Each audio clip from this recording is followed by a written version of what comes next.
কাটিল নামক ছোট্ট শহরে অবস্থিত দুর্গা পরমেশ্বরীর এই মন্দির ম্যাঙ্গালুরুর পূর্ব দিকে নন্দিনী নদীর একটি দ্বীপে অবস্থিত এই মন্দির। এখানে দেবী দুর্গা পরমেশ্বরী উদ্ভব মূর্তি, অর্থাৎ প্রাকৃতিকভাবে গঠিত।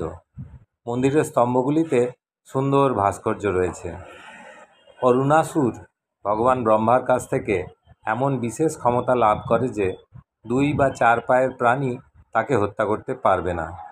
এই শক্তি দিয়ে অরুণাসুর পৃথিবীতে ধ্বংসলীলা চালাতে থাকে এবং কেউ তাকে থামাতে পারে না।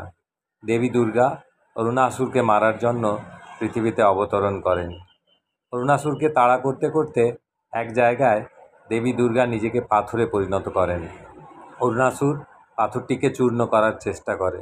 সেই সময় হঠাৎ করে মৌমাছির এক বিশাল বাহিনী পাথর থেকে বেরিয়ে আসে এবং অরুণাসুরকে দংশন করে হত্যা করে। মৌমাছি 2 পায়েরও ছিল না, 4 পায়েরও ছিল না, তাই অরুণাসুরের বিশেষ ক্ষমতা কাজ করেনি।